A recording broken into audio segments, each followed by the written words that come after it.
So sa gabing ito, I want to talk about yung parable. Ang parable po sa Bible is talinhaga. Sabi nyo nga, talinghaga. Now, ito po ay tinanong sa akin one time kung ano po ang meaning ng talinghaga. Ano po? Yung parable sa tiyatawag.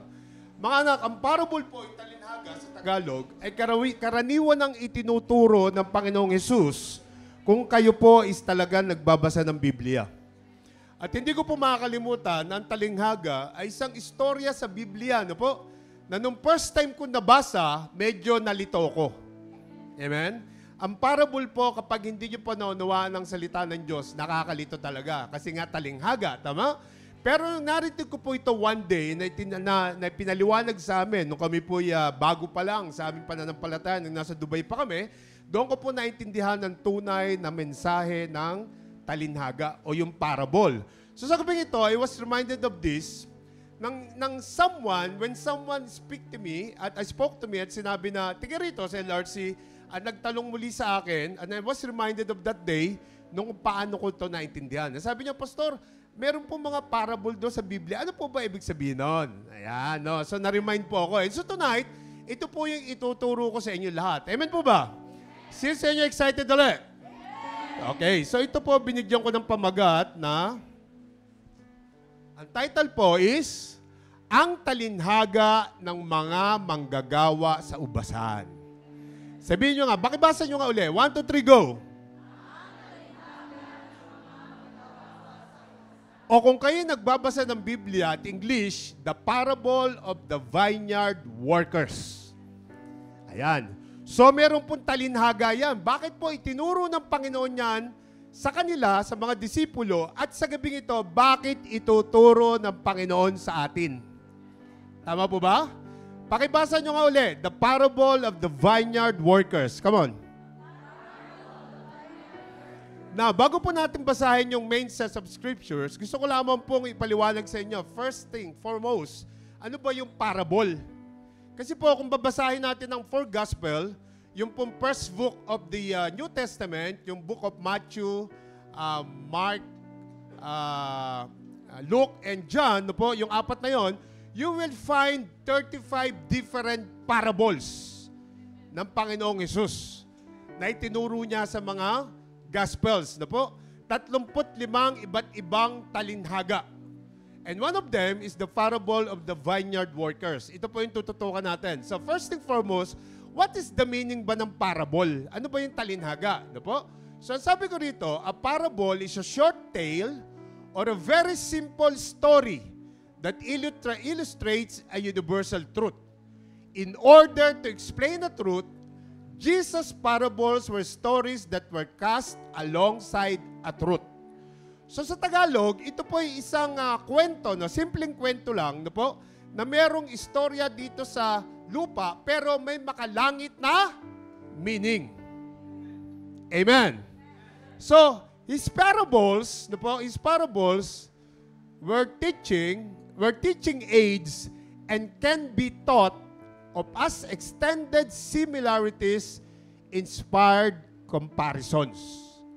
Amen? Amen. So, nasusundan niyo po ba ako? So, sa simpleng paliwanag, ang parable po is earthly story with a heavenly meaning. Amen? O sa Tagalog, ang talinhaga po ay makalupang istorya na may makalangit na kahulugan. Ayan, Tagalog na Tagalog, no? Hallelujah. Pakibasa nyo ngayon Tagalog. 1, 2, 3, go.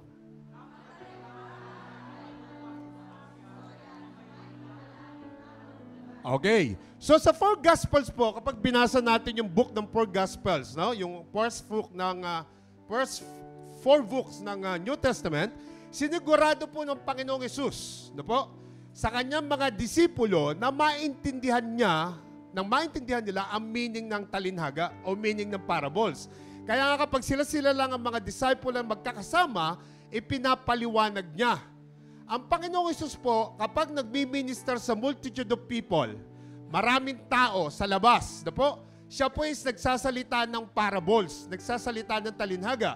And then pagkatapos nun, sasama niya yung kanyang mga disciple at ipapaliwanag niya sa kanila kung ano yung meaning. Amen. Nasusundan niyo po ba ako? So, ayon po sa Mark 4:34, ito po yung sabi. Meron ba tayong Tagalog speaker na sure ka? Okay, sige. Pakibasa po ang Tagalog. Hindi siya nangaral sa kanila nang hindi gumagamit ng talinghaga. Ngunit ipinapaliwanag niya ang lahat ng sarili niyan sa kanyang mga alagad. Ayan. Sabi ko kanina, kapag siya nagsasalita sa multitude of people, ang sinasabi niya parable. Pero pagdating sa kanyang mga disciple, ipinapaliwanag niya lahat kung ano yung kanyang sinabi. Now, sa tingin nyo, Pastor, bakit po gano'n ang ginagawa ng Panginoon? Ayan, mabuti na lang nagtanong kayo. Amen? Mabuti na lang nagtanong kayo, okay? Kasi po, ang mga nakikinig sa Kanya kapag nasa labas siya, hindi naman po sila seryoso sa pakikinig, kalimitan. Ang marami sa Kanya, sa kanila, hinuhuli lang ang Panginoon doon sa Kanyang mga sinasabi. Amen, amen, amen. Nandiyan ba tayo? Hinuhuli lang kung ano yung mga pagkakamaling sasabihin niya. At kalimitan doon, mga pariseyo, mga religious leaders. Amen? Yung mga taong sinisiraan siya kapag may narinig silang mali. So, hindi po sila mga tunay na tagapakinig. Nandoon lang sila upang sirain ng Panginoon na tulihin siya sa mga salitang kanyang bibitawan. Amen? Intindihan niyo po ba? Now, tingnan niyo po, sabi po sa next slide. Basahin po natin ulit. Sabi po sa next slide. Pakibasa nga ulit. Ang mga may pandinig ay makinig. Sabi, ang mga may pandinig is makinig. Sabi mo sa katabi mo, makinig ka raw. Ayan, sige. Tuloy mo na. Pagkatapos ay lumapit sa kanya ang mga alagad at nagtanong, bakit po kayo gumagamit ng mga talinghaga sa pagsasalita ninyo sa mga tao? Sumagot siya sa kanila, ito ay dahil kayo ang pinagkaloobang makaalam ng mga hiwaga tungkol sa kaharian ng langit, at hindi sila ang pinagkalooban ng mga ito.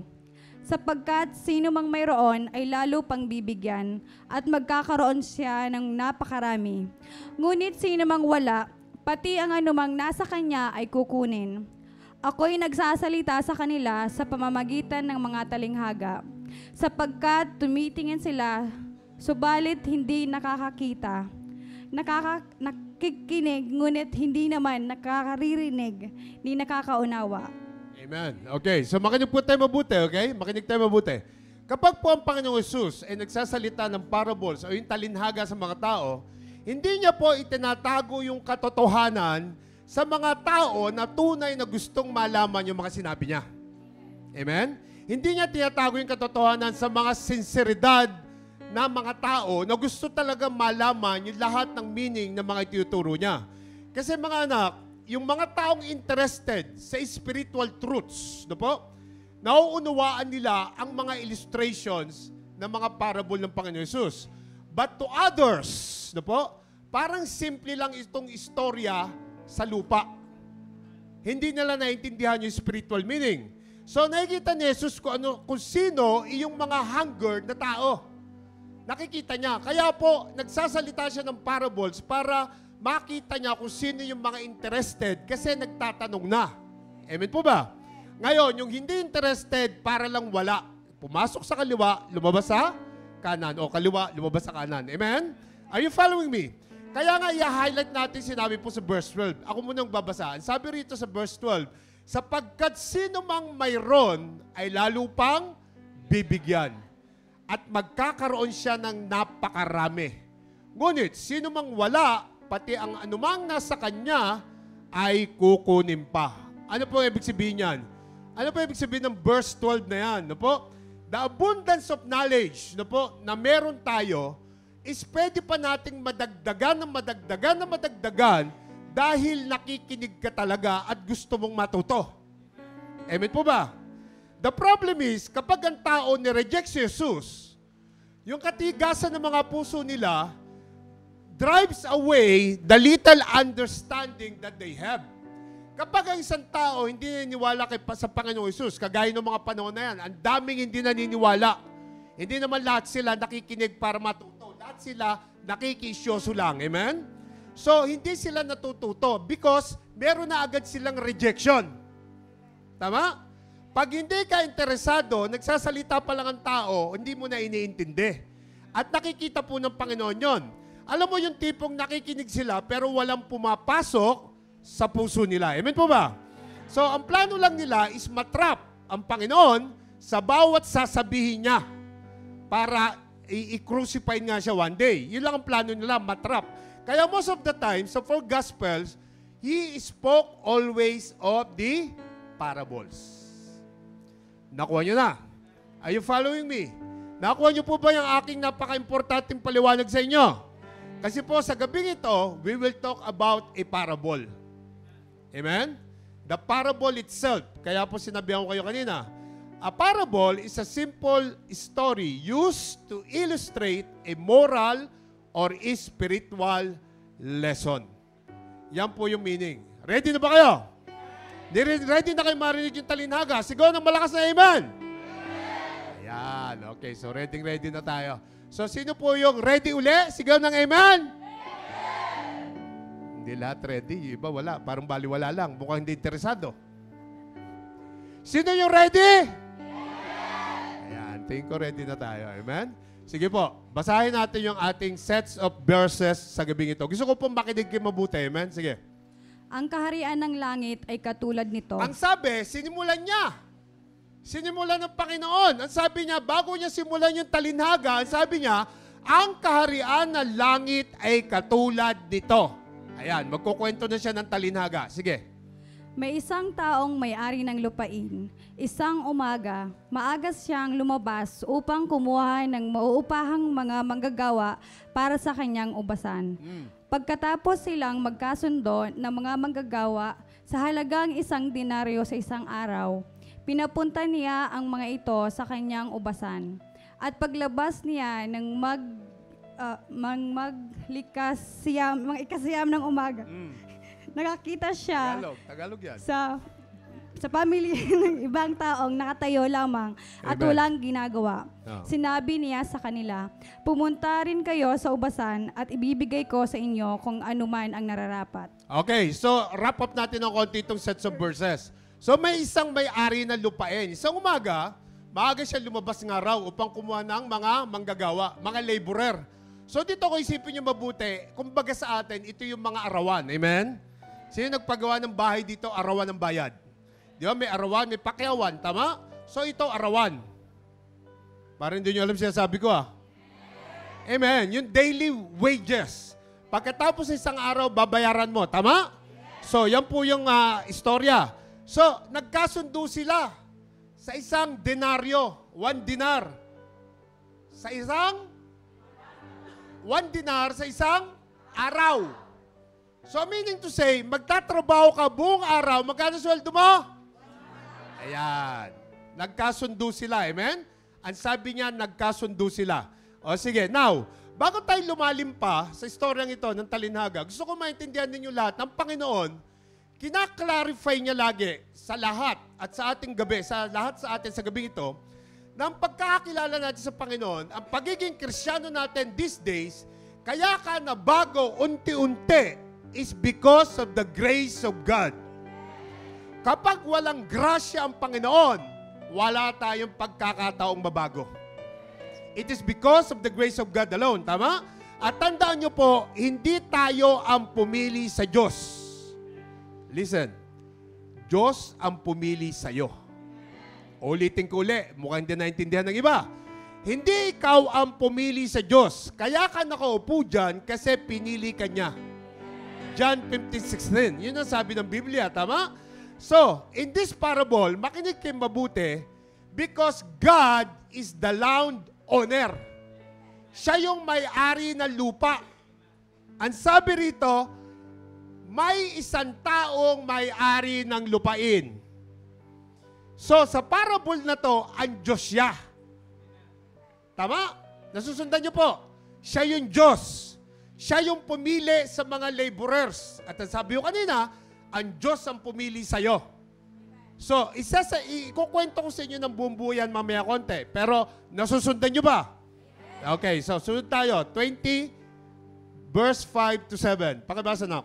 At pumunta nga sila. Sa paglabas niya muli, muli ng magtatanghaling tapat na at ng ikatlo ng hapon, ay ganoon din ang ginawa niya. At nang malapit na ang ikalimangan ng hapon, muli siyang lumabas at nakakita ng iba pang nakatayo. Sinabi niya sa kanila, "Bakit maghapon kayong nakatayo rito at walang ginagawa?" "Wala po kasing umuupa sa amin," sagot nila. Sinabi niya sa kanila, "Pumunta rin kayo sa ubasan." Amen. So gusto ko pong maintindihan nyo muna, ano po, importante ito. Ang calculation po ng oras ng mga Hudyo nung panahon na yon, nagsisimula po ng 6 a.m. in the morning hanggang 6 p.m. in the early evening. Amen. Kaya ang sabi diyan is, sa paglabas niya muli, magtatanghalin tapat na at ng ikatlo ng hapon. So meaning, 3 oras na lang, tapos na ang trabaho. Amen po ba? At nang malapit na ikalima ng hapon, muli siya lumabas at nakita na namang ibang nakatambay na walang trabaho. Sabi niya sa kanila, "Bakit maghapon kayo nakatayo rito at walang ginagawa?" "Wala po kasing tumatawag o umuupa sa amin," sagot nila. Sinabi niya sa kanila, "Pumunta rin kayo sa ubasan." So yung isa, 3 hours before the finish time. Yung isa, 1 hour na lang. Tapos na ang trabaho. Amen? Nasusundan nyo ba? Malinaw ba? Okay? So, simula ng araw, 6 a.m., tapos na ng 6 p.m. Tama? So, when they say 3 o'clock, yung sinasabi na nag-recruit sa kanila na manggagawa, meaning, 3 oras na lang at yung isa, 1 oras na lang. So, continue reading. Sige po. Verse 8 to 10. Papalubog na ang araw, nagsabihin ng may-ari ng ubasan sa kanyang katiwala, "Tawagin mo ang mga manggagawa at ibigay mo sa kanila ang sahod nila." Nako, salary na. Buhat sa mga nahuli hanggang sa mga nauna.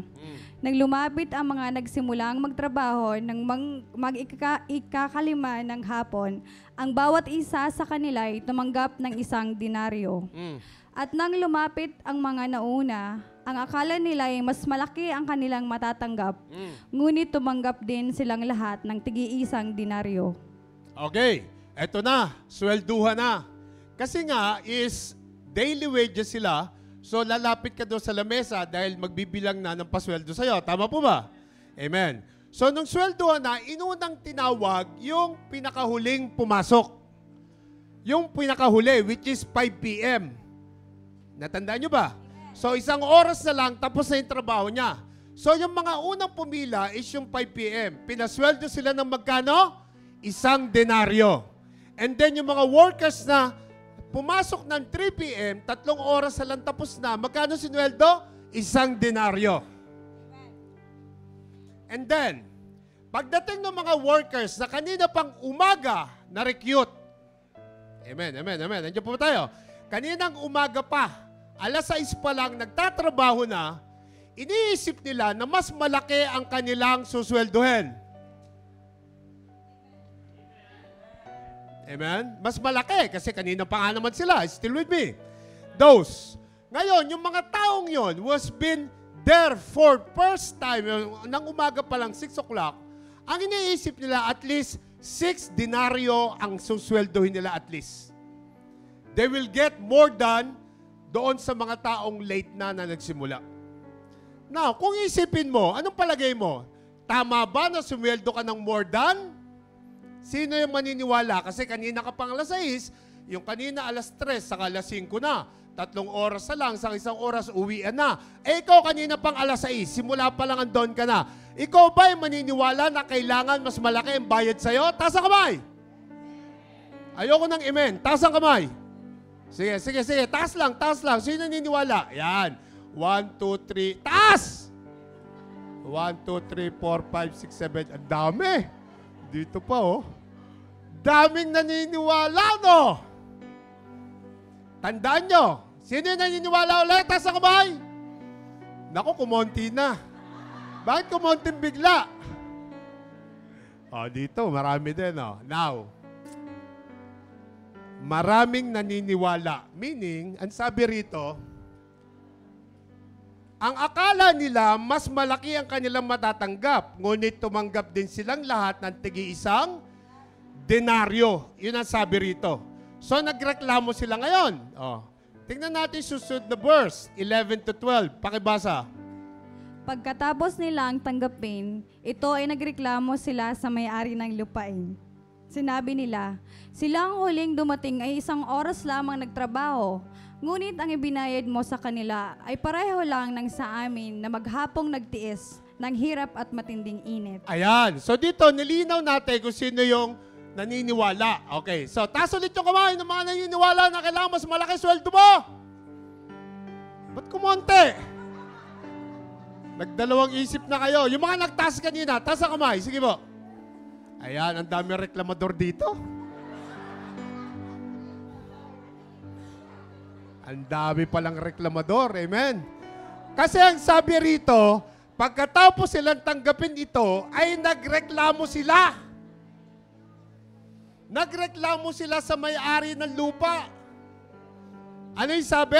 Sinabi nilang dumating sila, 1 oras lamang nagtrabaho, ngunit ibinayad mo sa kanila pareho lang sa amin na maghapong nagtitiis sa gitna ng init ng araw.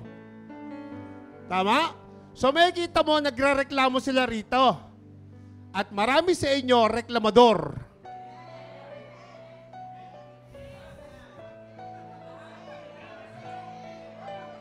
Binilang ko pa yung mga kamay ninyo. Ang dami nyo talaga. Okay? So, tingnan natin yung sagot ng landowner. Tingnan natin yung sagot ng Diyos. Amen? Kasi yung landowner ang Diyos. Tama po ba? Kasi nga parable, talinhaga. Ito yung parang kaharian ng langit. Tama po ba? O, ngayon, tingnan natin yung sagot ng landowner. Pakibasa. Sumagot siya. Ano sabi? Ngunit sumagot siya sa isa sa kanila, Kaibigan, wala akong ginagawang masama sa iyo. Di ba't nakipagkasundo ka sa akin sa 1 denaryo? Kunin mo ang nauukol sa iyo at umalis ka na. Napagpasyahan ko ang ibigay sa huling manggagawa ang katulad ng ibinigay ko sa iyo. Wala ba akong karapatang gawin ang naisin ko sa sarili kong lupain? O minamasama mo ba ang aking kabutihang loob?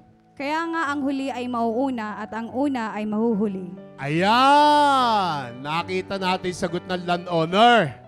So makikita natin dito, may katwiran ba ang landowner? Ngayon yung mga nagtaas ng kamay, tama ba yung sagot mo?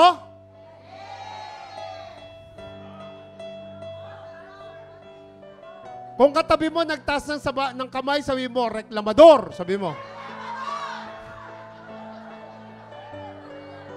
Amen. Okay.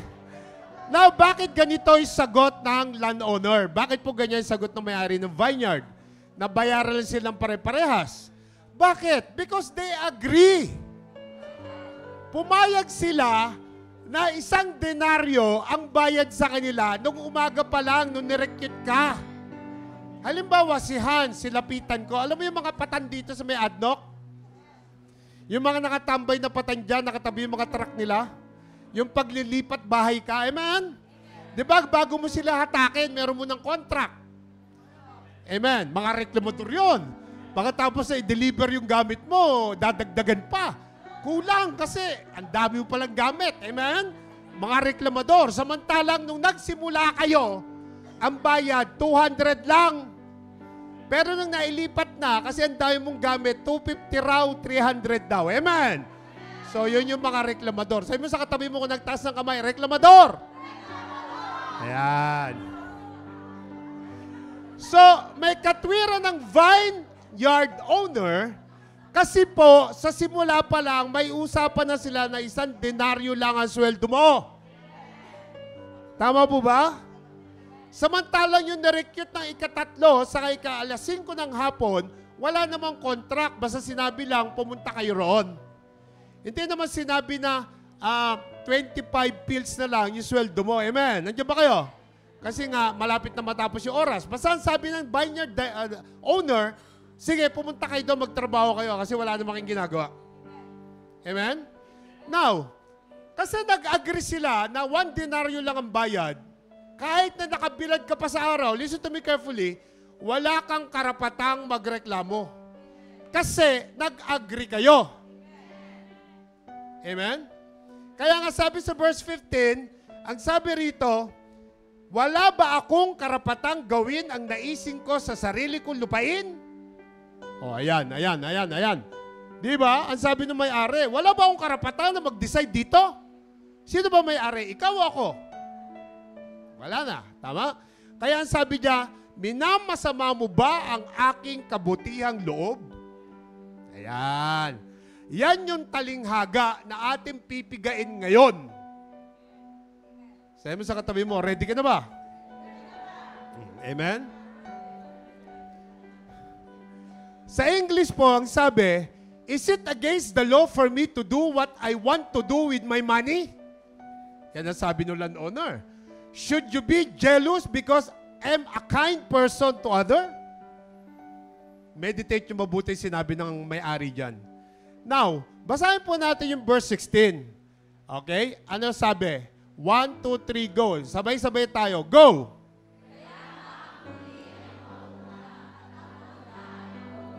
Sabi sa English, pakibasa, 1, 2, 3, go!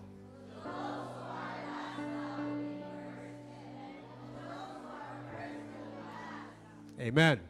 Now, para po maunawaan natin ng maganda to sa gabing to, gusto ko munang basahin sa inyo yung last 3 verses ng chapter 19. Ayan, dyan natin makikita yan. Oh. Kasi ito, chapter 20 na eh. Pero may last verses yung chapter 19 para lubos nating maunawaan. No po, ako muna magbabasa. Ito po yung sabi. Sumagot si Pedro sa kanya, chapter 19 to, kanina 20. Tingnan nyo, tinalikuran namin ang lahat upang sumunod sa inyo. Ano naman po ang makukuha namin? Ayan. So si Pedro, nagtatanong kay Jesus. Ang sabi niya, Lord, lahat naman ng aming kabuhayan, tinalikuran namin at sumunod kami sa inyo. Ano naman po yung mapapala namin sa pagsunod? Diyos ko po, nagtanong na. Amen? Yan yung mga reklamador eh, no? Tingnan mo yung katabi mo, mukhang reklamador ba talaga yan? So dito, yung isang disciple ni Lord, si Peter, nagre-reklamo na sa Panginoon sa ginagawa niyang pagsunod.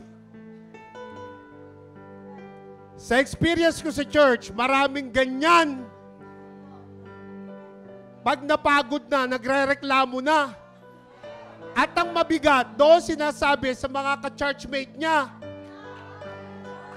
hanggang sa nakabuo na sila ng grupo. Amen? Amen.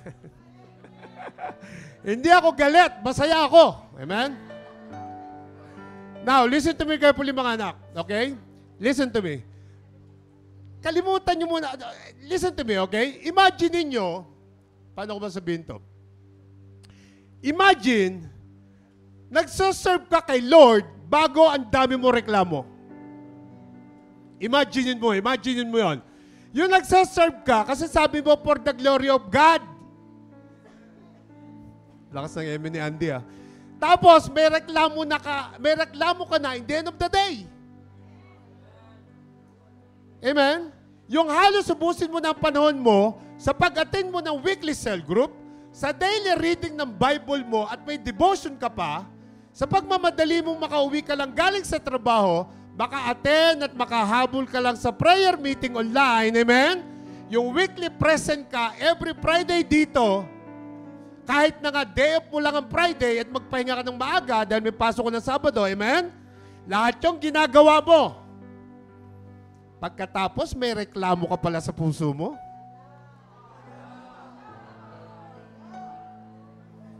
Amen. Parang, Lord, lahat ibinigay ko na sa'yo. Ang oras ko, ibinigay ko. Ang aga ko sa gawain. Kompleto ako sa training. Kompleto ako sa PEPSOL. Ako pinakamaaga sa church. Ako pa pinaka-late. Pero at the back of your heart, may reklamo ka sa Panginoon. Now, listen to me carefully. Ang gusto ko pong maunawaan ninyo lahat sa gabi ito. Sa Biblia po, ang sabi po,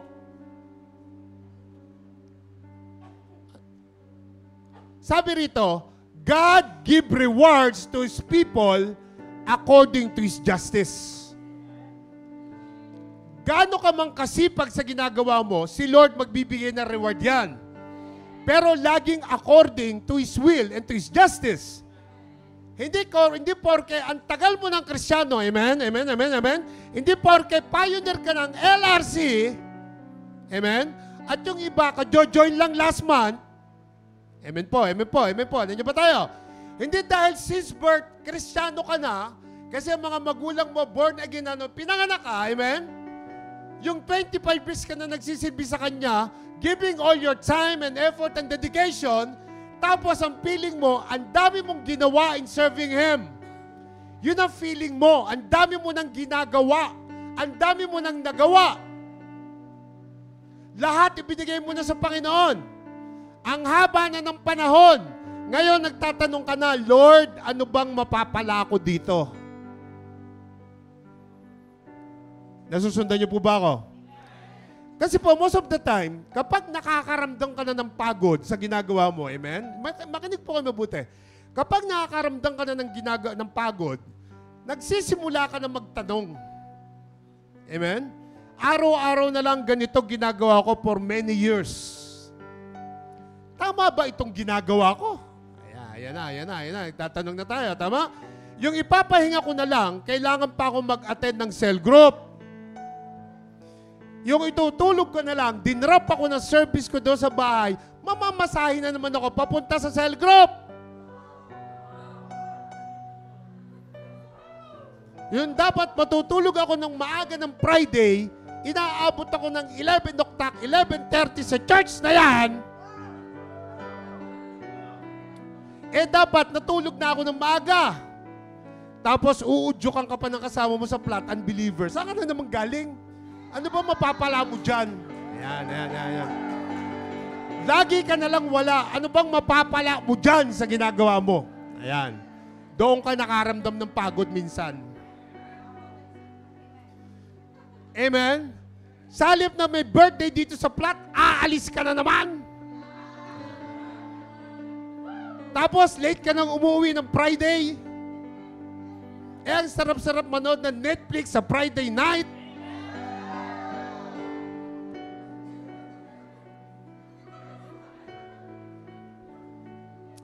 Kagaya na sabi ni Peter, sabi niya kay Lord, we've given up everything to follow you. What will we get? Nagreklamo talaga, no? Tandaan niyo po mga kapatid, as a follower or believer ni Christ, listen to me carefully, ang totoong reward nating lahat in serving Him while in this life is yung meron kang presensya ng Diyos sa buhay mo na walang iba. Yon ang tunay na reward. Na ikaw, every second of your life, nararamdaman mo ang presensya ng Diyos, mahirap man at madali ang buhay mo, lalo na sa kahirapan, samantalang yung iba, wala talagang presensya ng Diyos. Yun ang reward na meron ka. Plus the power na ang Diyos can give you anything in the power of the Holy Spirit. Amen? Yung habang nabubuhay ka dito sa mundo, habang wala ang iba, ikaw umaapaw sa presensya ng Diyos. Mahirap man o madali ang buhay, kasama mo ang Diyos. Samantalang iba, kung kailan naghihirap ang buhay, saka kakatok sa Diyos. Ikaw, bago pa maghirap ang buhay mo, may Diyos ka na. Palakpakan niyo si Lord. Come on! Yung iba, habang lulong sa bisyo, sa espiritu ng bawal na gamot, ikaw lulong sa espiritu ng Diyos. Amen. Yan yung mga reward na meron ka. Yun ang rewards na meron ikaw at ako. Tama? At alam natin, later on, meron tayong eternal life pagkatapos ng buhay na to. Yun ang mga reward na meron tayo. Dahil sa iyong paniniwala at pananampalataya habang nabubuhay ka pa. Pero habang buhay pa tayo, makinig po kayo, following Him, at ang pagsiserve sa Kanya, ang ticket, papunta ng heaven. Tama? Yun ang ticket, papunta ng heaven. Yung susunod ka sa Kanya at magsiserve ka sa Kanya. Pagsunod at pagsisilbi. Dahil yun ang magdadala sa atin sa buhay na walang hanggan. Doon makikita na meron kang intimate relationship sa Diyos. Tama? How many of you believe that? Shout amen! Kaya nga, hindi ka pwedeng patamad-tamad sa pagsiserve. Because alam mo na yung araw na yun darating that we will all face the Lord Jesus Christ to receive our reward. Amen? Now, bibigyan ko kayo ng napakagandang verse para makita mo ko yung reward. Basahin nga natin Tagalog. Sabay-sabay. 1, 2, 3, go!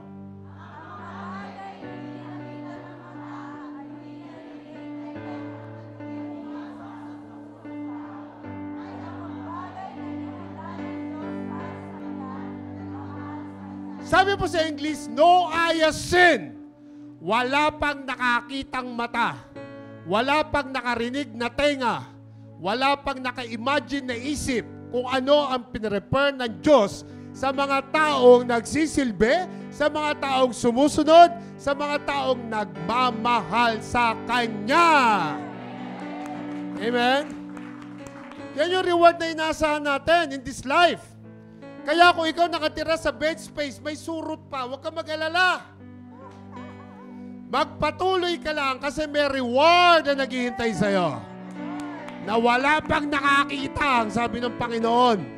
So either paniwalaan mo yan o ignore mo. Ako, naniniwala ako dyan.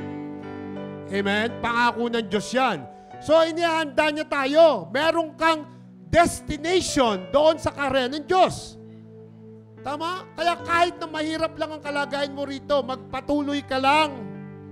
Kasi dumadaan lang tayo sa buhay na to. Hindi tayo permanent dito. Lahat tayo mawawala sa mundo one day.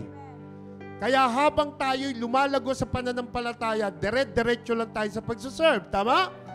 Yung tendency lang na ginagawa mo, yung pagsisilbi mo, bakit? Kasi mahal mo siya. Amen po ba?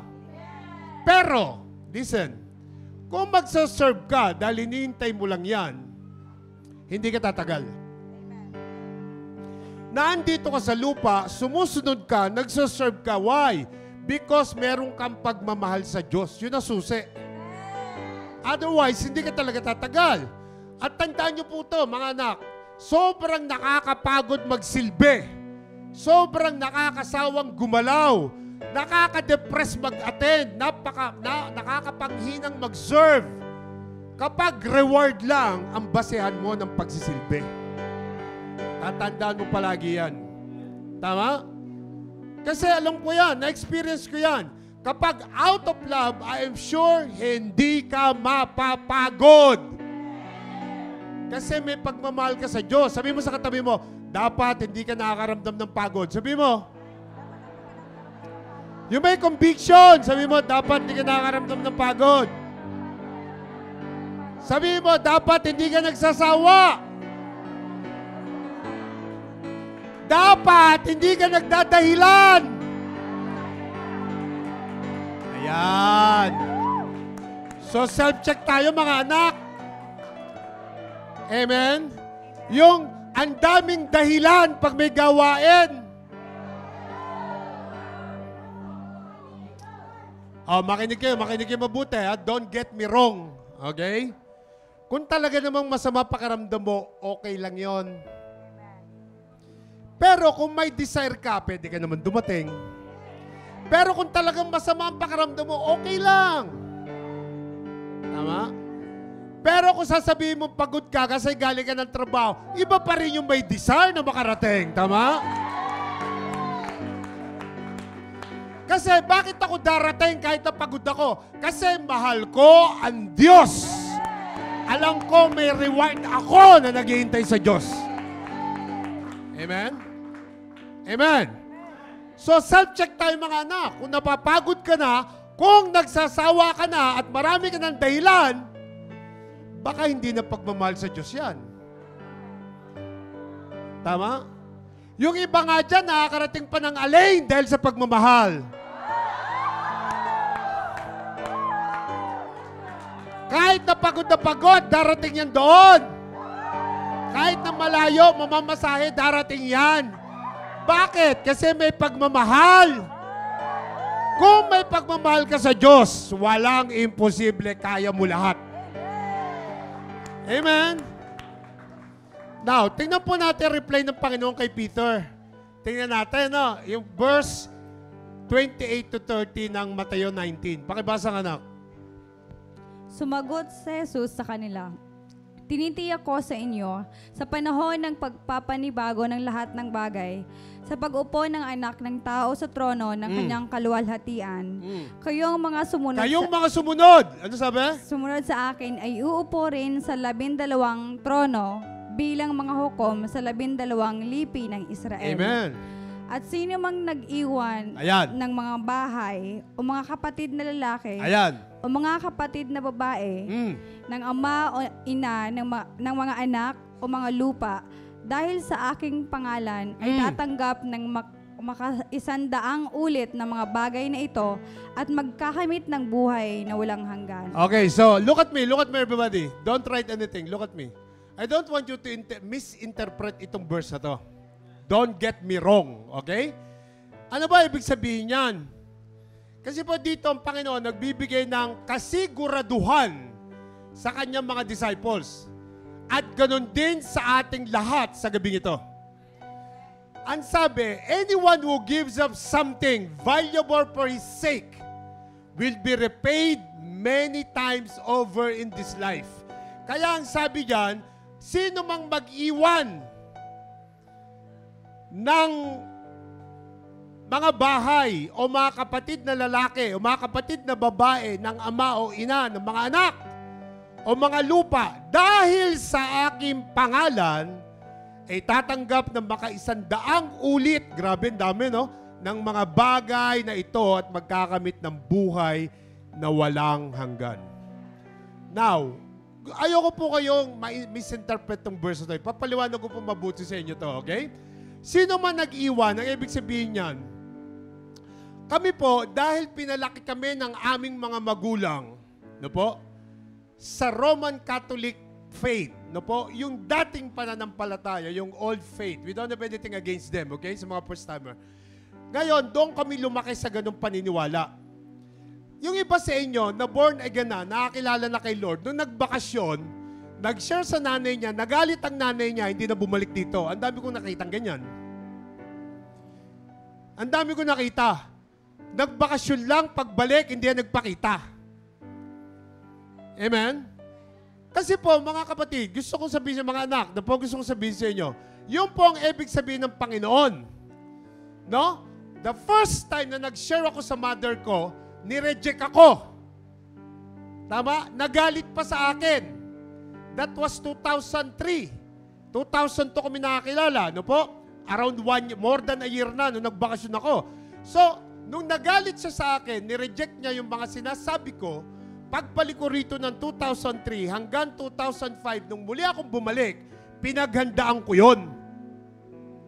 Hindi ako natakot sa nanay ko kasi hawak ko ang katotohanan.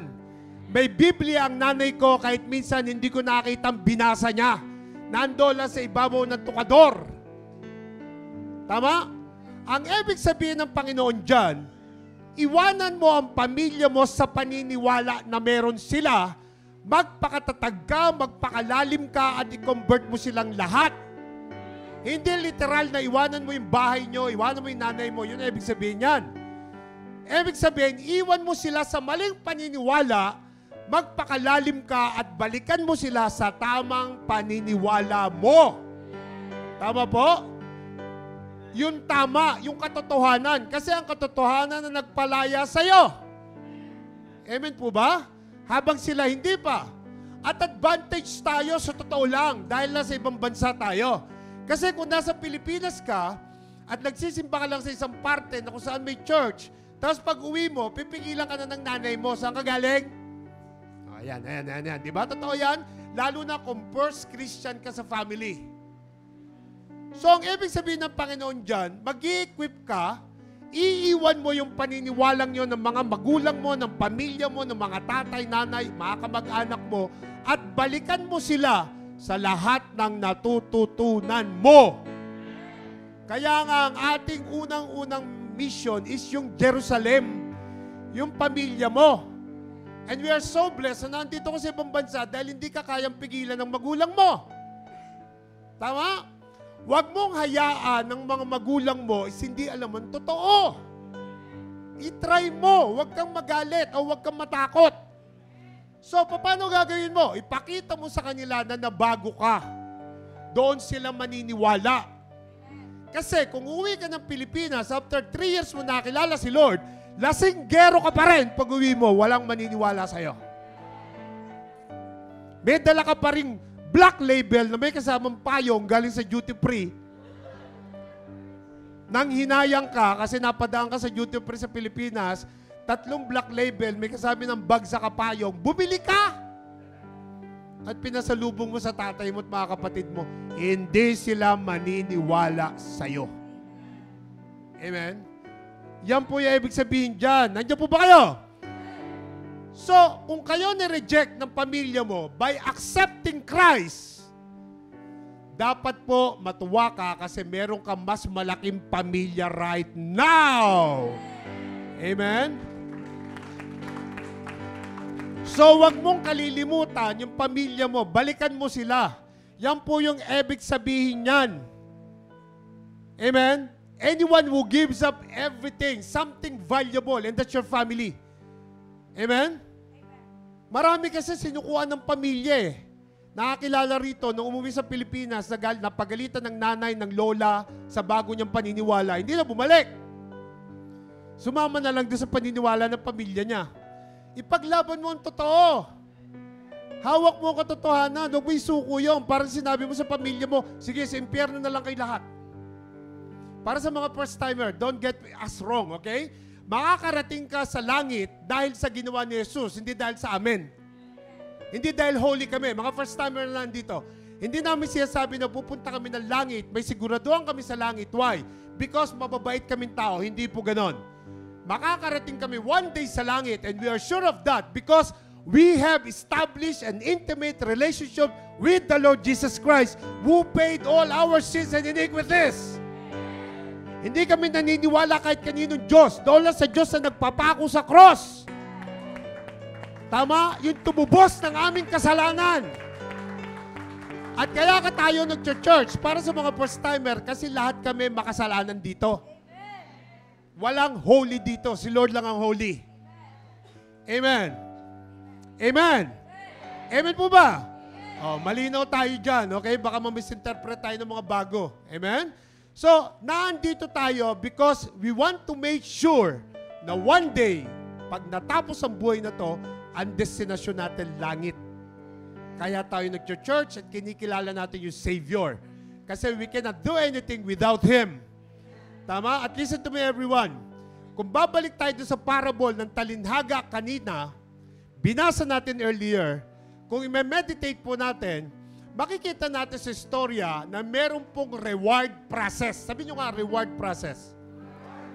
Isa pa, reward process sa mga anak ng Diyos. So meaning, meron po talagang rewards, but there is a process. Amen? Amen. Ibig sabihin, lahat tayo dadaan sa process. Amen? Hindi po kasi pwedeng reward na lang. Hindi pwedeng ang gusto mo pagpapala na lang. There is a process to follow. Like what we are doing here in LRC. Gusto namin lahat kayo po dadaan sa process. Lahat kayo makatapos ng process. Yun ang gusto namin. Kami po mga pastors ng LRC at leadership ng LRC, gusto namin lahat kayo daanan nyo ang process. Amen? Amen. Narinig niyo po ba ako? Kaya nga meron tayong mga training na available and that is what you will use when you go back to your country. Hindi na nakawin ng kahit kanino yon.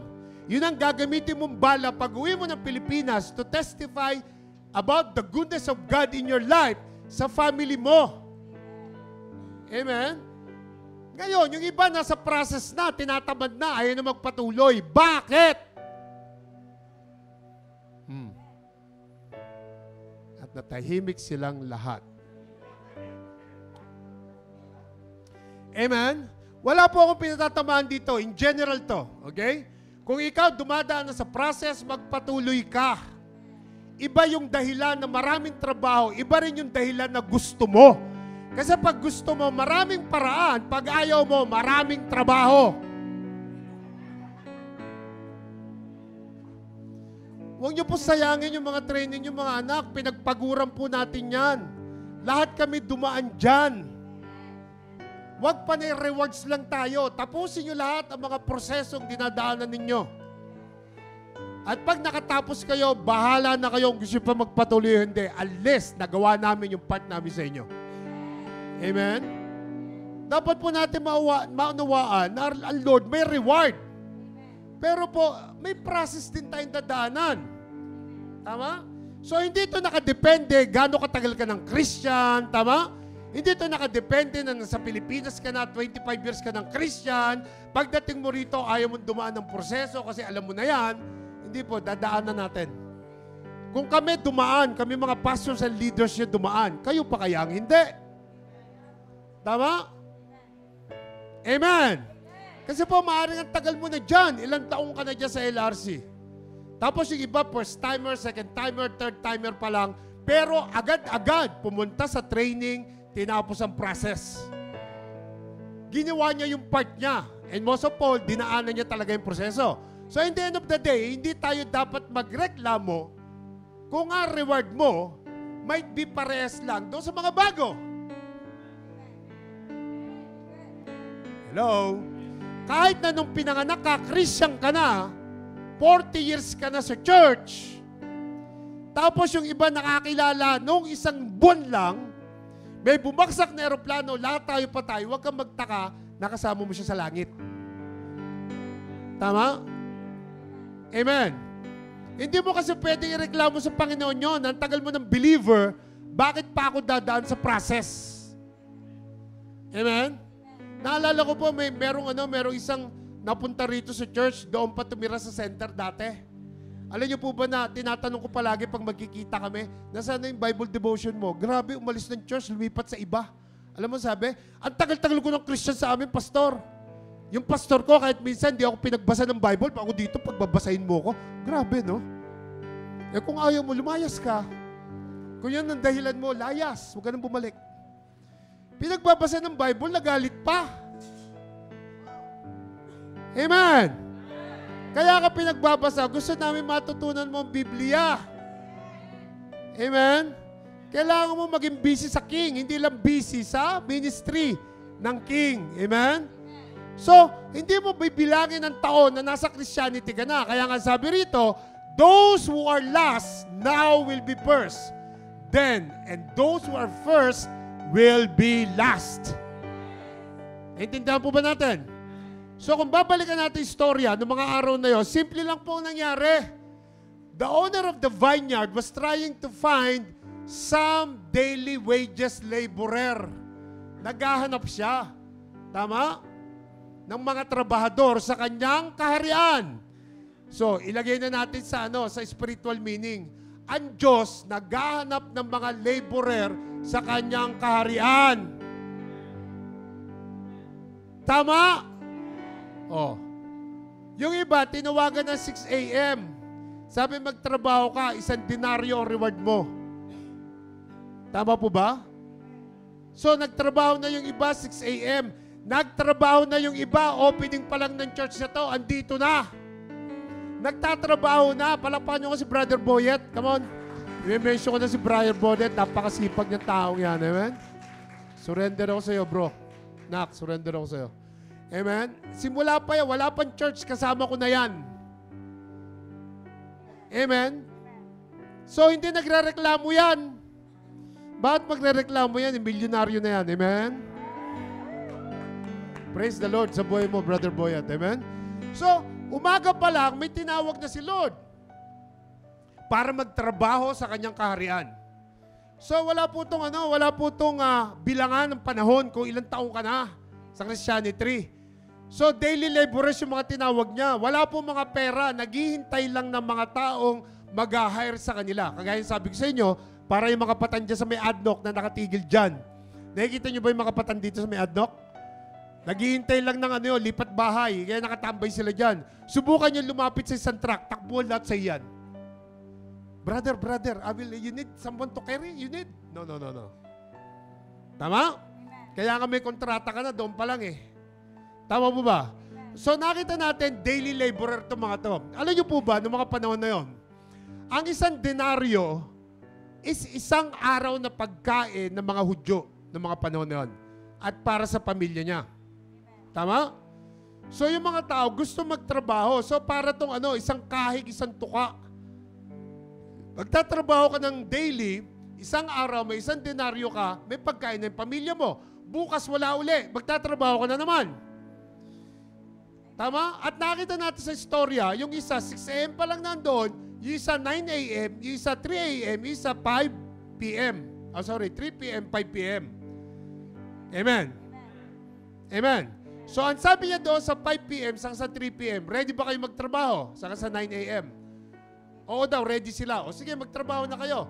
Pero yung 6 a.m., binigyan niya ng contract. Tama? Ang contract, 1 denaryo sa loob ng isang araw. Tama? So yung iba, tinawagan lang. Sabi, ready ba kayo mag-work? Sabi, mag-work na kayo. So nakita natin sa istorya, 3 hours before the day ends and 1 hour before the day ends, nakakuha sila ng 1 denaryo pare-pareho. Amen po ba?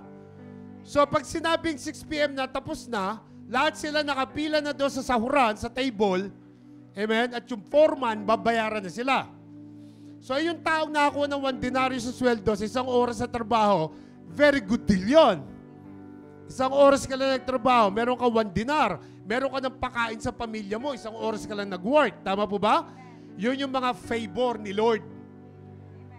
Then sumunod, yung 3 p.m., meron din siyang denaryo, so meron na rin siyang pakain sa pamilya niya. Tama? Paano naman yung nag-work ng from 6 a.m. to 6 p.m.? Ganun nga, hindi ka pwedeng magreklamo kasi 1 denaryo lang ang contract natin. Tama po ba? Now, ito po yung problema nakita ko. Ito na tayo, problema na. Ang problema po is yung mga taong na hard ng morning because they're expecting to get more. Kasi nga ang haba ng trabaho nila. Tama? Assuming sila na susweldo sila na mas marami. Dahil nga umaga pa lang, nandoon na sila. At ito po yung problema ng mga taong masyadong assuming.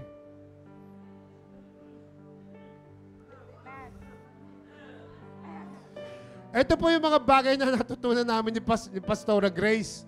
Kay Pastora, alam mo sabi ni Pastora Grace lagi, Dad, huwag kang masyadong assuming.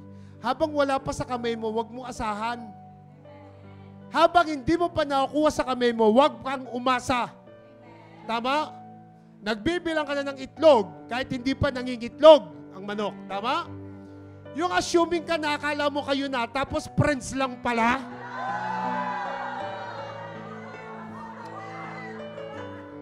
Amen.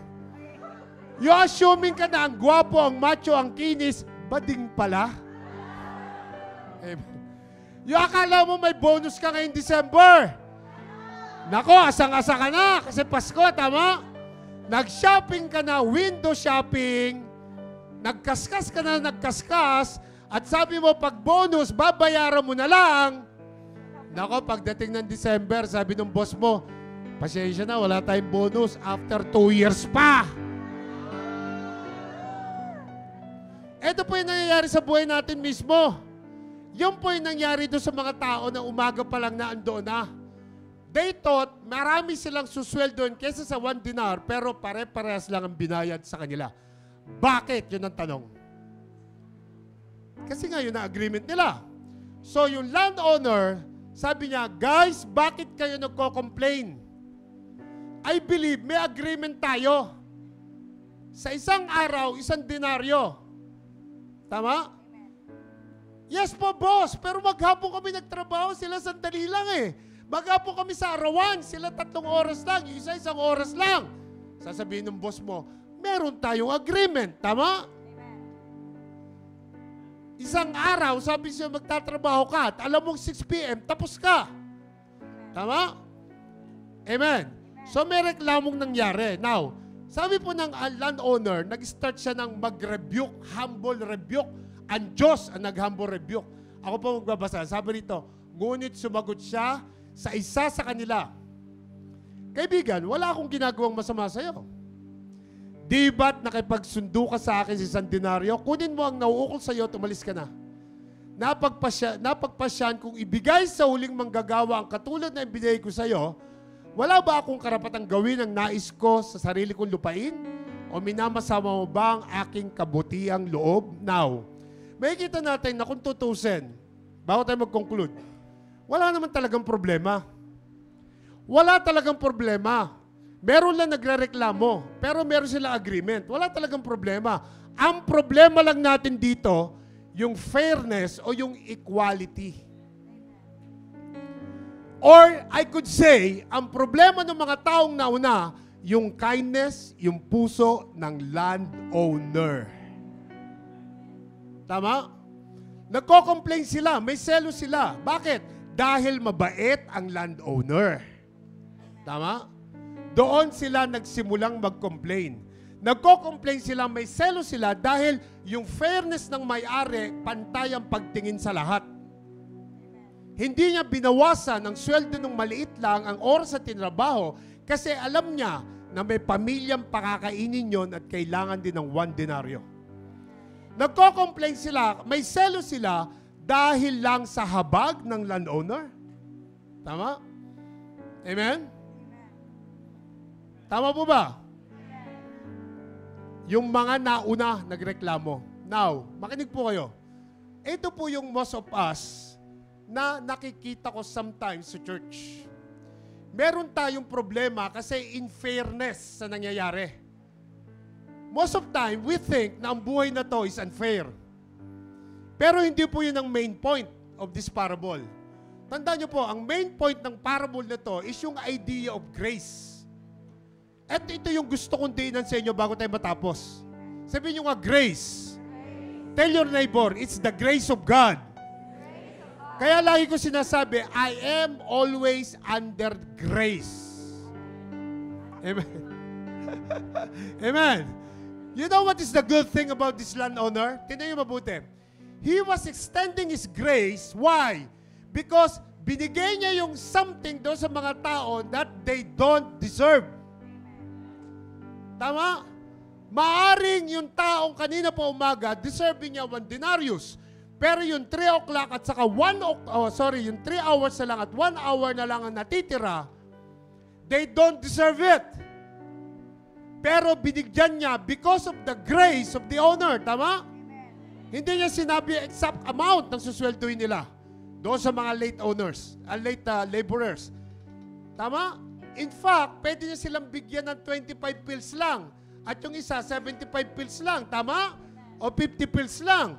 But because of His grace, same amount ang binigay niya na supposed to be 12 hours silang magtatrabaho. Are you getting my point? Now, tandaan niyo po, grace is getting what you don't deserve. Yun po ang grace. Pero ang problema sa salitang grace, ang ibang tao, it doesn't look fair sa ibang tao. But you need to understand that there was no unfairness that is going on in this story. Tama? Kasi pinangakuan ng 1 denaryo yung umaga pa nandoon. They agree to that.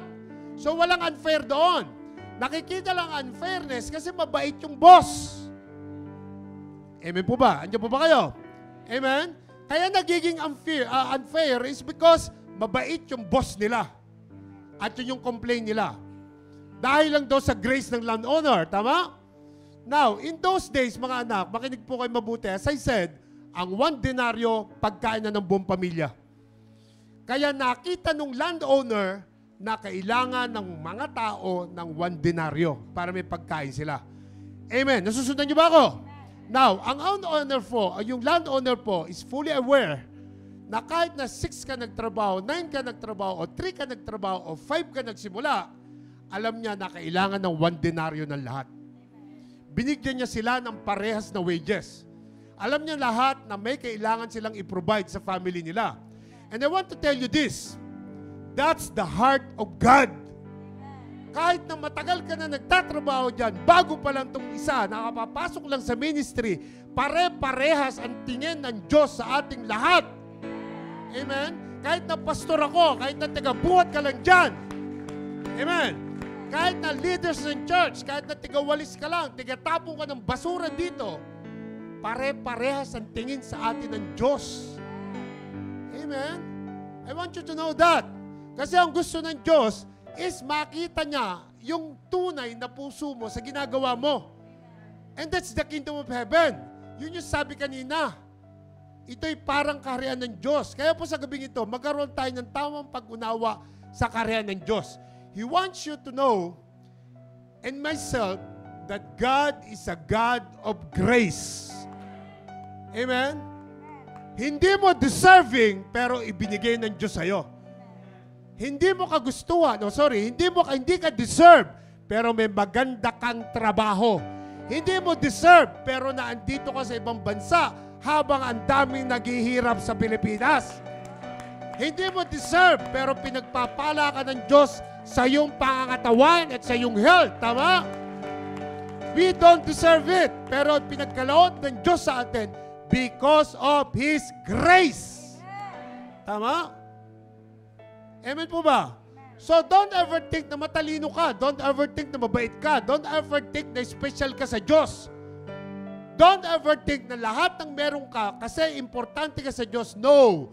Because of the grace of God alone. Kaya ka ganyan. Amen?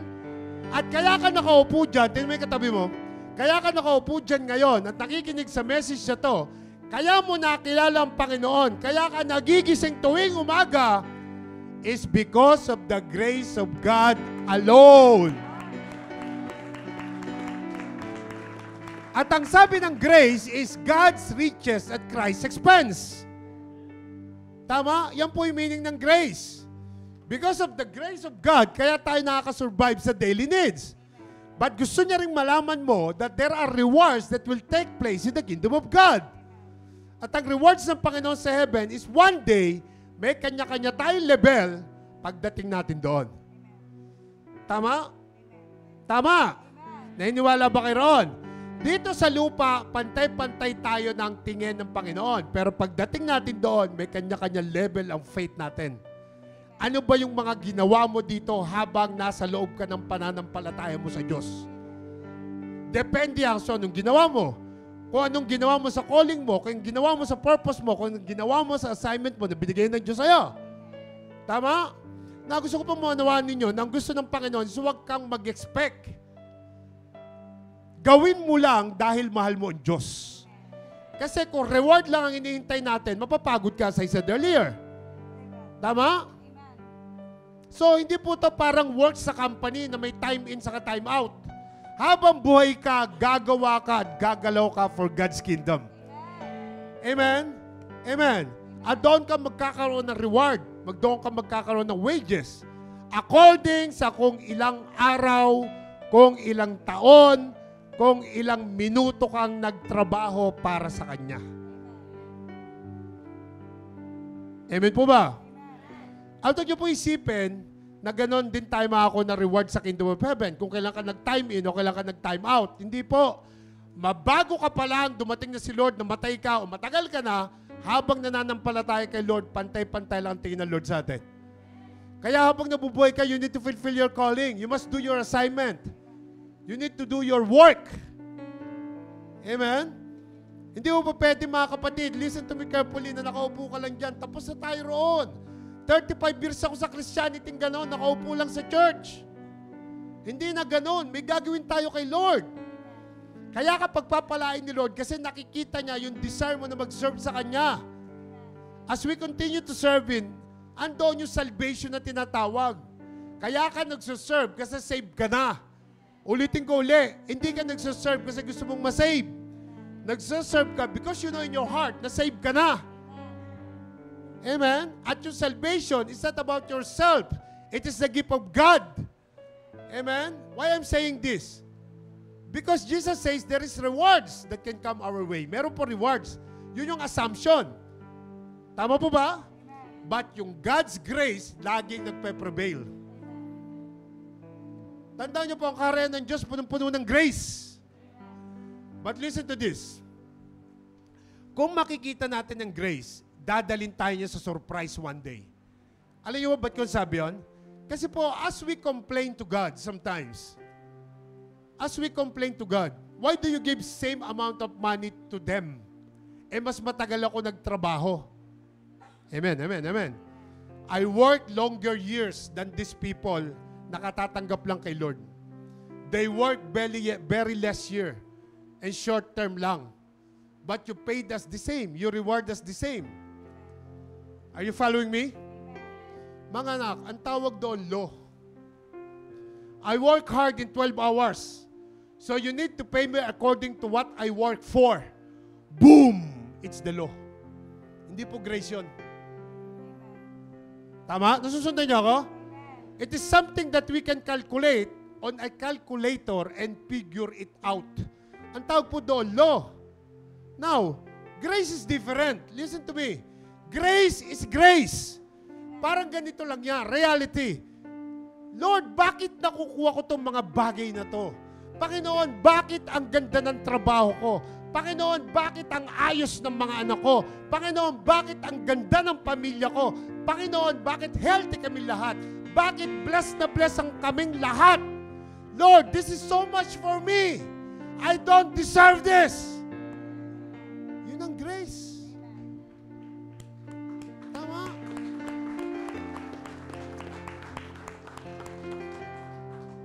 Yung parang, Lord, hindi ko naman ginagawa yung calling ko ng so much. Konti lang. Pasulpot-sulpot lang ako sa gawain. Nagpapawardi-wardi lang ako. Daily routine ko na lang ginagawa ko. Hindi ako nagde-devotion. Ang dami kong excuse. Kahit pwede ako umabol, lagi sinasabi ko, busy ako. Busy ako dito. Busy ako doon. Hindi ako pwede sa lahat ng oras. Lord, I don't deserve this. Ang sabi ni Lord, I am loving you so much, kaya natatanggap mo lahat yan. Amen?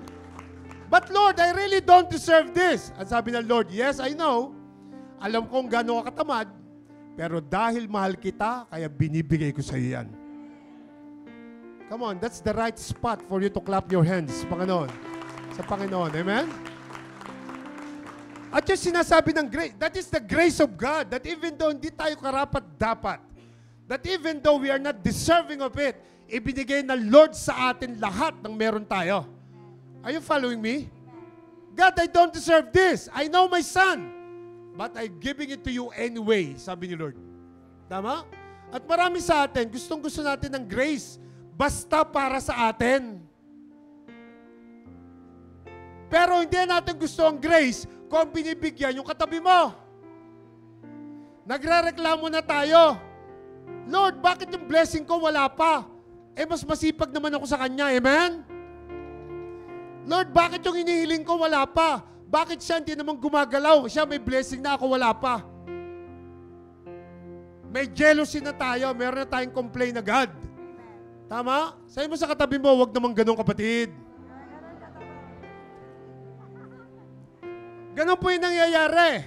Kaya yung mga nandoon sa, nakapila ro sa pila, yung mga umaga pa nagtrabaho, andoon na, nakita yung ibinigay doon sa mga late na nagtrabaho, nag-complain agad eh. Tama? Tandaan nyo po, may grace ang Panginoon sa buhay nating lahat. Matagal ka man o bago ka man, may grace ang Panginoon. Dapat matuwa ka kasi yung boss na pinagtrabuhan mo, merong golden heart to give something back sa mga tao kahit na they don't deserve it. Diba? Talagang babalik ka. Boss, gusto kong magtrabaho ulit sa'yo kasi nakita mo yung puso niya, ang bait. Dapat ganun.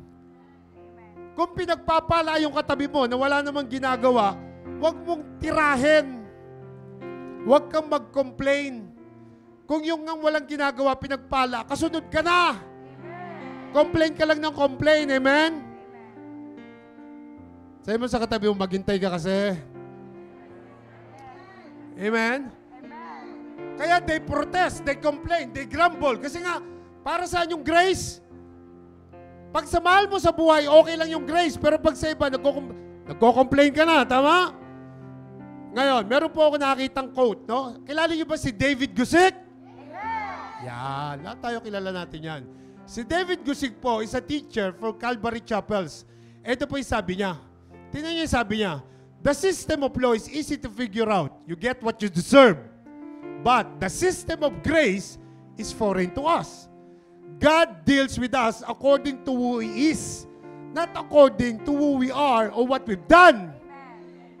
Amen? Tandaan niyo po, ang pagbibigay ng grace ni Lord sa atin, ang pagbibigay ng blessing, is according to sino siya, hindi dahil kung sino ka. Tama?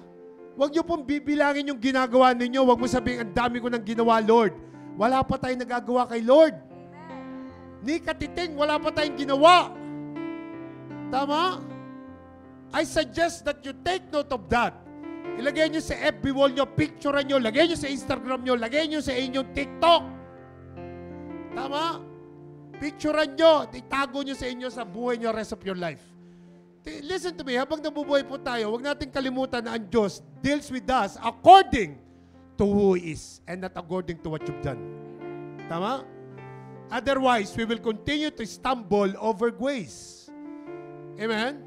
Meron po akong malaking but. Sabi ko rito, but. Alam niyo po ba na we cannot abuse God's grace? Although may grace ang God, huwag niyo pong i-abuse ang grace niya. Kasi po, we all understand the law and still we need to work out for our salvation.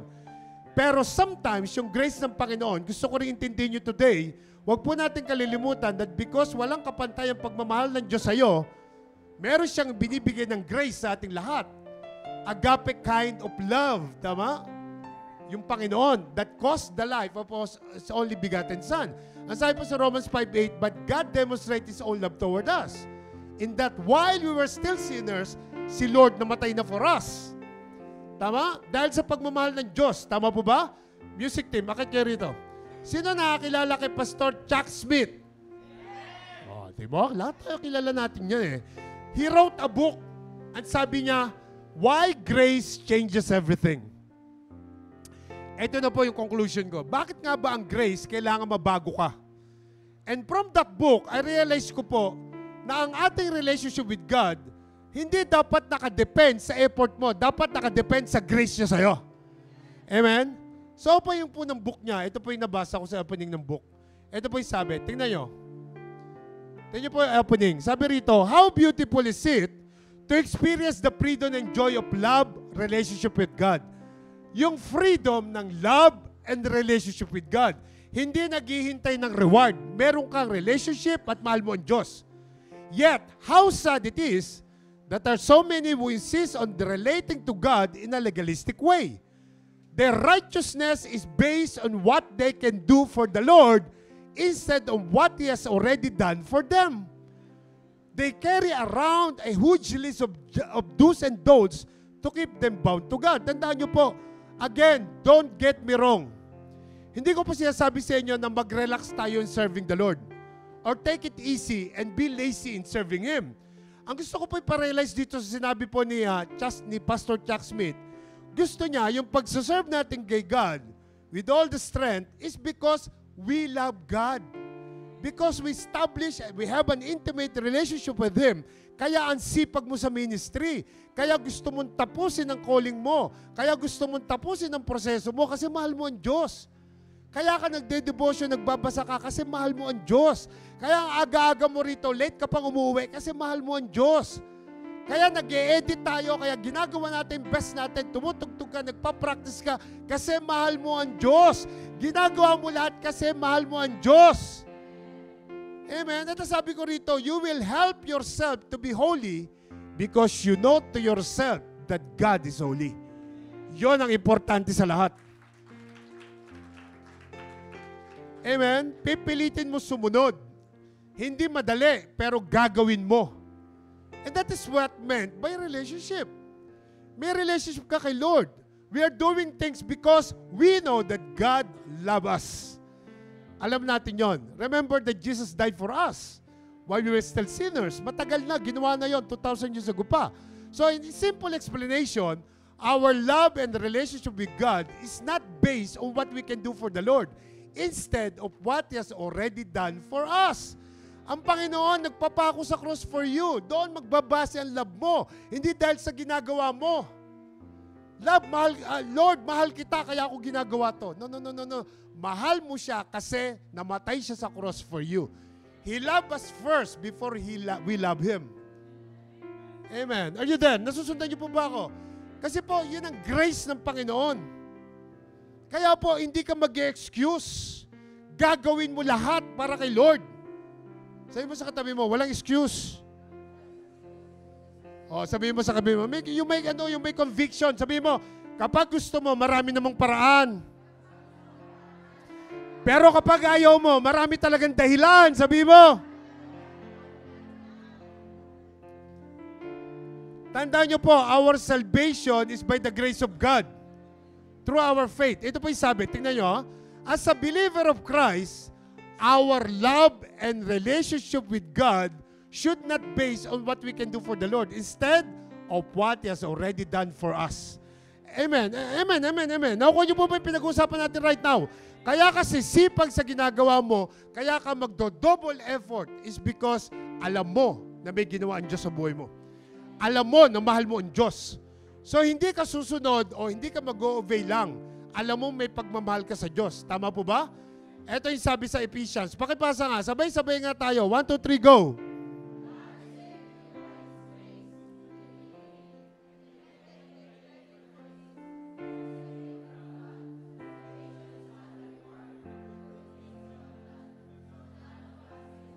Amen. Malinaw po ba yan? You can take credit for this. Walang credit dyan. Sinave ka ni Lord because mahal ka niya. That's it. Amen? Mahal ka ng Diyos. Kaya sabi dyan, salvation is not a reward for the good things we have done. Hindi dahil sa mga ginawa mo. First and foremost, mahal na mahal ka ni Lord. Ayaw niya mapunta ka sa impyerno. Ang gusto niya lang, paniwalaan mo siya at makipagrelasyon ka sa Kanya. Iwanan mo ang relihiyon, simulan mo ang relasyon. Amen? Sabi mo sa katabi mo, iwanan mo ang relihiyon totally at makipagrelasyon ka sa Kanya. Bakit? Tingnan mo. Ang sabi rito sa 2 Corinthians 5:21, for He made Him who knew no sin to be sin for us, that we might become the righteousness of God in Jesus Christ. Amen? Amen po? So ang Panginoon, walang kasalanan, ginawang kasalanan for you and me. Imagine ninyo. Amen? Now, bago po tayo magtapos, pause for a while.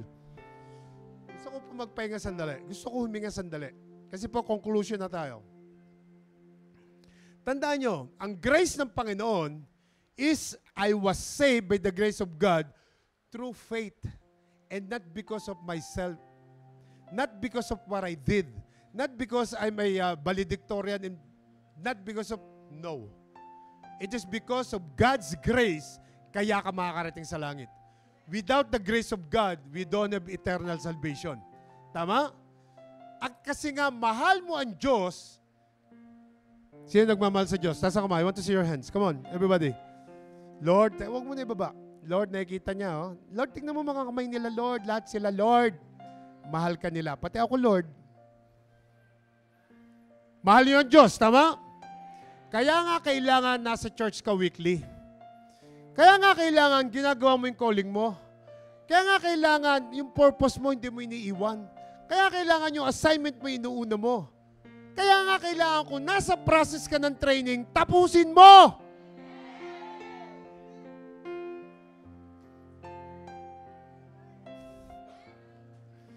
Nagkakaintindihan po ba tayo mga anak? Huwag niyo pong atrasan ng mga training niyo. Importante yan. Nagpapagal po kami dyan. Ngayon, kung wala kang oras, kausapin mo sa leader mo at gagawa kami ng oras for you. Kami na mag-a-adjust. A-adjustan ka namin. Makatapos ka lang. Amen? Tandaan niyo po, iba yung may oras ka, iba yung wala kang oras pero gusto mong makatapos. Iba po yun. Hindi ka tinatamad mag-serve kasi mahal mo ang Diyos. Tama po ba? At kapag mahal mo ang Diyos, may joy ka sa puso mo. Joy comes from knowing that God loves you and He will not leave you and forsake you. Tama? Music team. One example before I close. Hindi po tayo nabubuhay by law. Tama? Mahal ka ng Diyos. Bigyan ko kayo ng example before I close this.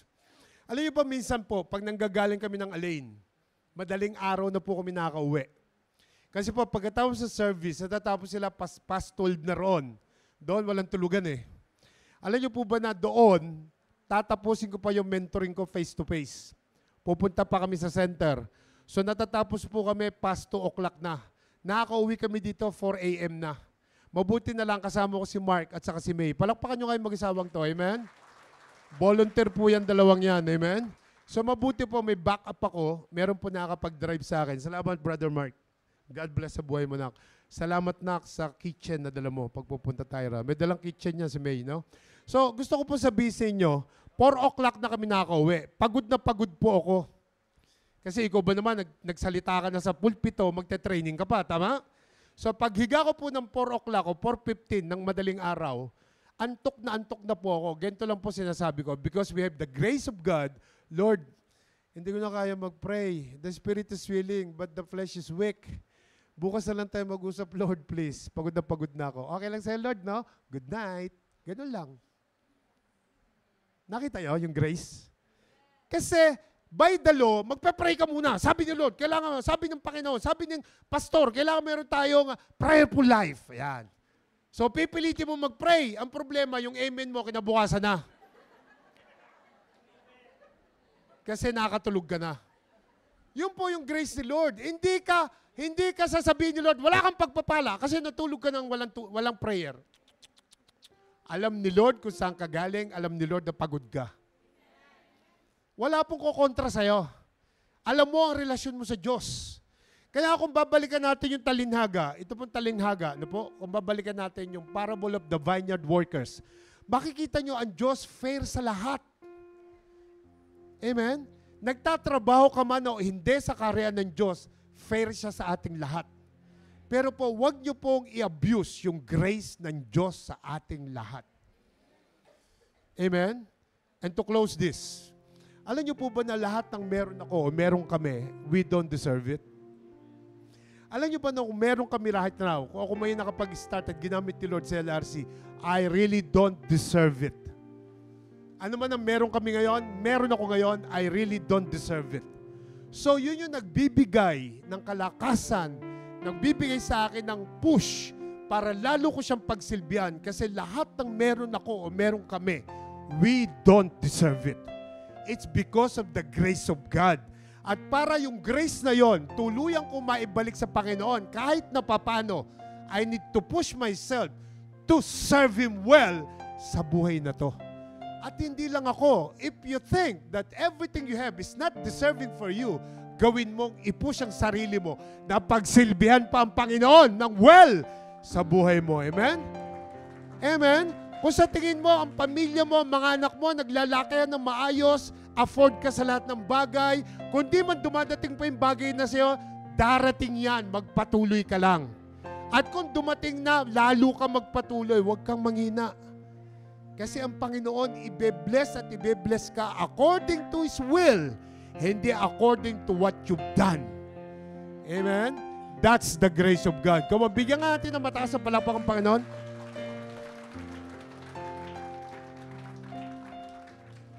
Tayo. Sige po.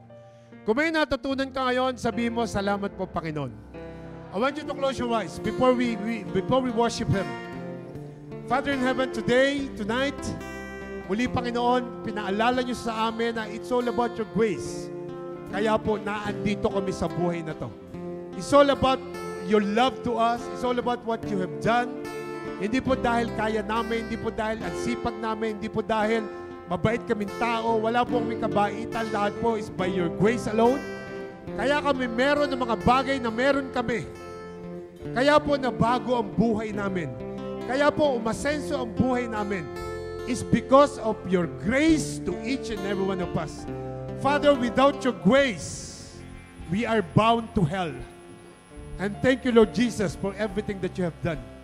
Salamat po, Panginoon. Tonight, we declare that you are our provider, that you are our God, God of all gods, King of all kings, Lord of all lords ng church na ito, Panginoon. Salamat, Lord God. Thank you, Holy Spirit, for the word that you have given us. We bless your name. We glorify your name. We thank you for tonight in Jesus' name. And all of us will say, Amen. Hallelujah. Come on, let's worship Him. Come on, everybody.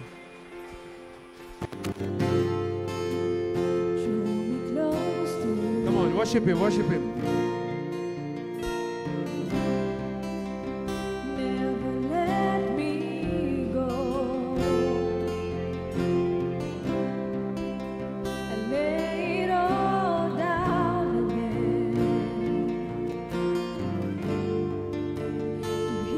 Say that I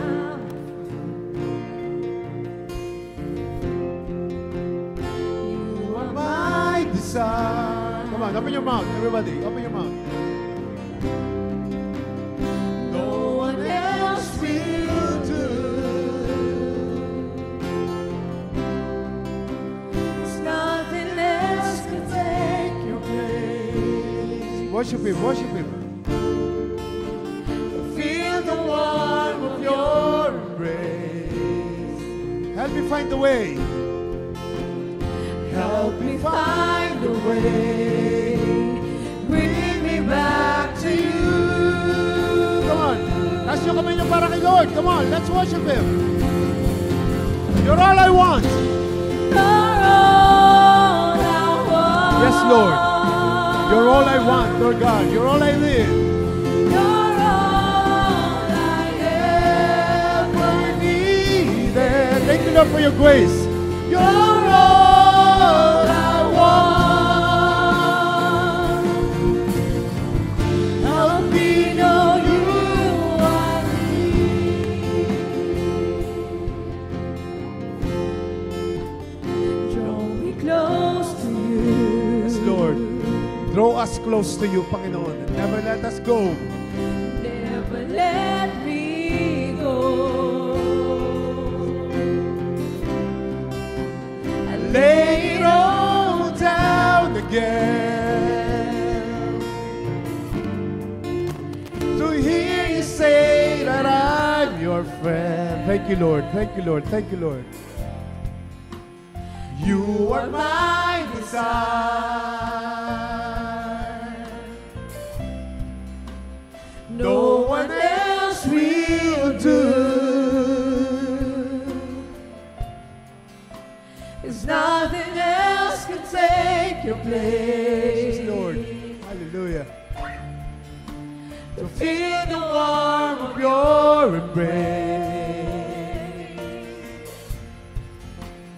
Help me find a way to bring me back to you. Come on, open your mouth, worship Him. Raise your hand to God. Hallelujah. You're all I want. Yes, Lord. Hallelujah. You're all I ever needed. You're all I want. Help me know you are near. You're all I want. Hallelujah. You're all I want. You're all I ever needed. You're all I want. Help me know you. Walang instrumento. Open niyo yung bibig niyo. Sige po, walang instrumento. Let's sing one more time. You're all. I want. Come on, come on. Come on. Sing it from the bottom of your heart. You're all I ever needed. You're all I want. Help me know you are near. One more time. Sige po, from the bottom of your heart. You're all I want. You're all I ever needed. You're all I want.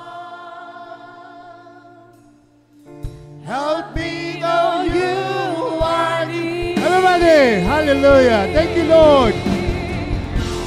You're all I want. Yes, Lord. Thank you, Lord.